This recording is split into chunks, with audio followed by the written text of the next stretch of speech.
दोस्तों, जितना ईश्वर सत्य है उतना ही ये संसार सत्य है। यह विचार था रामानुजाचार्य का, जिन्होंने विशिष्टाद्वैत नाम का दर्शन दिया। दोस्तों, रामानुजाचार्य पर बात करने से पहले हमें ये जानना होगा कि आखिर रामानुजाचार्य कहाँ पैदा हुए। तो दोस्तों, रामानुजाचार्य का जो जन्म है वो दक्षिण भारत में हुआ था। और दोस्तों, रामानुजाचार्य से पहले आलवार संतों की एक परंपरा हुई जो दक्षिण भारत में हुई थी। आलवार संत दोस्तों ऐसे संत थे जो साकार ब्रह्म के उपासक थे, यानी उनका ये मानना था कि जो ईश्वर है वो सिर्फ निराकार नहीं है, यानी जो ईश्वर है उसका कोई ना कोई रूप है। वह साकार रूप में भक्तों के दुखों को सुनता है। वो भक्तों की भक्ति से प्रसन्न होकर अपने भक्तों पर कृपा करते हैं। तो दोस्तों, आलवार संत जो है वैष्णव भक्त थे जो भगवान विष्णु के उपासक थे और भगवान विष्णु के लिए वो अनेक प्रकार के गीत गाते थे। आलवार संतों को जो भी वेद, उपनिषद और गीता से भक्ति भावना प्राप्त हुई, तो उन्होंने उस भक्ति भावना को व्यक्त करने के लिए अनेक प्रकार के गीतों का सहारा लिया। उन्होंने अनेक प्रकार के भक्ति भावों से ईश्वर की आराधना की, अनेक प्रकार के गीत गाए, अनेक प्रकार के उन्होंने भजन गाए और दोस्तों जगह जगह जाकर वो भक्ति का प्रचार करते थे। तो दोस्तों, रामानुजाचार्य का जब दक्षिण भारत में जन्म हुआ तो आलवार संतों का जो प्रभाव है वो रामानुजाचार्य पर भी पड़ा और रामानुजाचार्य ने इसी भावना से प्रेरित होकर के विशिष्टाद्वैत नाम के दर्शन की स्थापना की। दोस्तों, जो रामानुजाचार्य हैं वो 11वीं शताब्दी में हुए थे और उन्होंने अपने दर्शन के माध्यम से भक्ति का जो है प्रचार किया। दोस्तों, रामानुजाचार्य एक संत तो थे ही, साथ में वो एक समाज सुधारक भी थे। उनका ये मानना था कि हर व्यक्ति जो है समान है, यानी वो समानता के पक्षधर थे। वो मानते थे कि हर व्यक्ति के भीतर जो है ब्रह्म ही होता है, यानी हर व्यक्ति के भीतर ईश्वर का ही वास है। माना जाता है कि जब रामानुजाचार्य सुबह सुबह स्नान किया करते थे तो कपड़े बदलने के लिए वो एक शूद्र की कुटिया में जाते थे और जो वो शूद्र था वो उनका ही एक चेला था। तो दोस्तों, कई लोगों ने उनसे ये प्रश्न किया कि आखिर आप ऐसा क्यों करते हैं, क्योंकि आप तो ब्राह्मण हैं और आप शूद्र के साथ क्यों रहते हैं। रामानुजाचार्य ने ये कहा कि मुझे तो इस आदमी के भीतर ईश्वर ही नजर आता है, यानी इसके भीतर मुझे ब्रह्म के दर्शन होते हैं। तो दोस्तों, इस आधार पर रामानुजाचार्य का मानना ये था कि हर व्यक्ति जो है समान है, उसमें कोई भेद नहीं है। रामानुजाचार्य ने यह भी कहा कि मैं इसकी कुटिया में इसलिए आता हूँ ताकि मुझे ब्राह्मण होने का अहंकार न रह जाए, यानी मेरा अहंकार मिट जाए। तो दोस्तों, रामानुजाचार्य की सोच से तो आप परिचित ही हो गए कि वो एक महान संत थे, वो सामाजिक समानता के पक्षधर थे। और दोस्तों, जो एक तरह का विचार है कि जाति पाति पूछे नहीं कोय, हरि को भजे सो हरि का होए। तो दोस्तों, जाति पाति तो कोई नहीं पूछता, भगवान तो सिर्फ भक्त के भीतर जो भक्ति भावना होती है वो सिर्फ उसी को देखते हैं और उसी से वो प्रेम करते हैं। तो दोस्तों, भक्ति जो है हर व्यक्ति कर सकता है, चाहे वो किसी भी जाति का हो। भगवान को भक्त की जाति से कोई लेना देना नहीं है, भगवान तो भाव के भूखे हैं। और दोस्तों, ऐसा माना जाता है कि जब रामानुजाचार्य ने अपने जीवन का पहला मंदिर बनवाया तो उसमें कोई जाति पाति नहीं पूछता था, यानी समाज के हर वर्ग का व्यक्ति उस मंदिर में जा सकता था। तो इस तरह दोस्तों, रामानुजाचार्य सिर्फ भक्ति को महत्व देते थे, वो उसमें किसी भी तरह के ऊंच नीच के समर्थक नहीं थे। अब तो हम रामानुजाचार्य के बारे में जान ही चुके हैं और इसके बाद हम ये जानेंगे कि आखिर रामानुजाचार्य की फिलॉसफी क्या है, आखिर उनका दर्शन क्या है। और अब हम इसी विशिष्टाद्वैत के बारे में चर्चा करेंगे कि आखिर ये विशिष्टाद्वैत का सिद्धांत होता क्या है। तो दोस्तों, जिस तरह शंकराचार्य ने ये कहा कि संसार माया है और अंतिम सत्य तो सिर्फ ब्रह्म ही है, यानी सिर्फ ब्रह्म ही ब्रह्म है, उसके अलावा कोई सत्य नहीं है। मनुष्य को अपने अज्ञान के कारण जो संसार है वो सत्य नजर आता है और जो ईश्वर है यानी जो ब्रह्म है वो सिर्फ निराकार है, उसमें कोई गुण नहीं होता, वो सभी गुणों से परे है, वो अनिर्वचनीय है। दोस्तों, यहाँ पर रामानुजाचार्य का मानना ये था कि जो ब्रह्म है अगर उसमें कोई गुण नहीं है, अगर उसका कोई आकार नहीं है, अगर उसके भीतर कोई अनुभूति नहीं है, तो फिर वो भक्तों के दुखों को कैसे समझ सकता है, वो उनकी पुकार कैसे सुनेगा। इसलिए रामानुजाचार्य ने क्या किया कि उन्होंने साकार ब्रह्म का पक्ष रखा।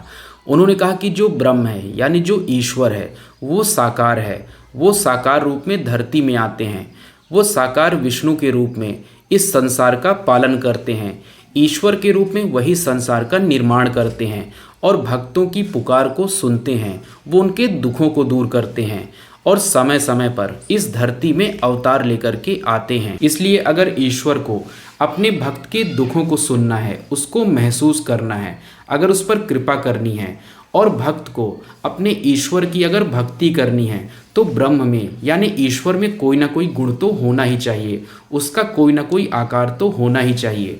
और दोस्तों इसी आधार पर रामानुजाचार्य ने क्या किया कि शंकराचार्य के मायावाद का खंडन किया। उन्होंने कहा कि जगत जो है वो माया नहीं है, जगत भी सत्य है।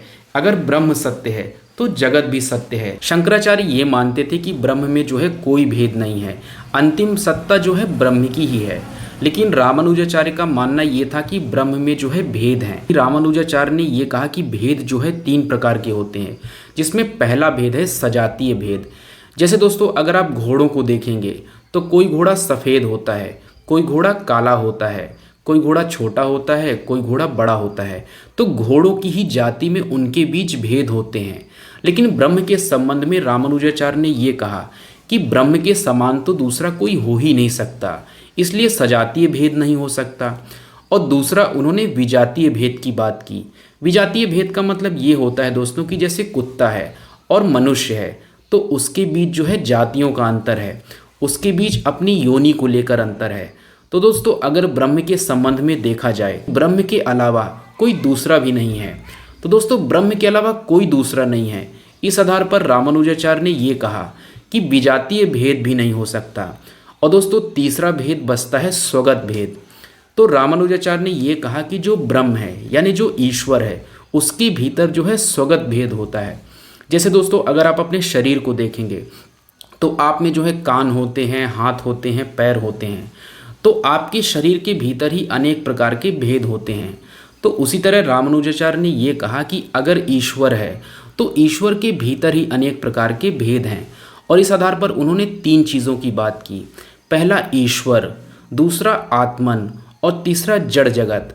यानी जो जगत है वो पदार्थ है और जो आत्मन है वो जीव है। यानी जीवों के भीतर जो आत्मा होती है वो आत्मन कहलाई। रामानुजाचार्य ये मानते थे कि जो ब्रह्म है वो साकार रूप में ईश्वर है और जो ईश्वर का जो शरीर है वो जगत है और जगत के भीतर जो आत्मन है वो ईश्वर की जगत में आत्मा है।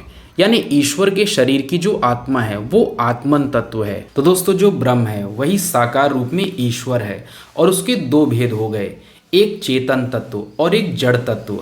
और वो सब जो है ईश्वर के भीतर ही मौजूद हैं। वो साकार ईश्वर के भेद हैं, वो साकार ईश्वर के ही प्रकार हैं, वो साकार ईश्वर के ही गुण हैं। और इन गुणों के द्वारा ही ईश्वर जो है भक्त की पुकार सुन सकता है, वो उसको महसूस कर सकता है, वो उसको मोक्ष दे सकते हैं, वो उसको आशीर्वाद दे सकते हैं। तो दोस्तों जो शंकराचार्य का अद्वैत वेदांत है, जिसमें सिर्फ अंतिम सत्ता ब्रह्म को ही माना गया है, उसमें निराकार ब्रह्म को सत्य माना गया है।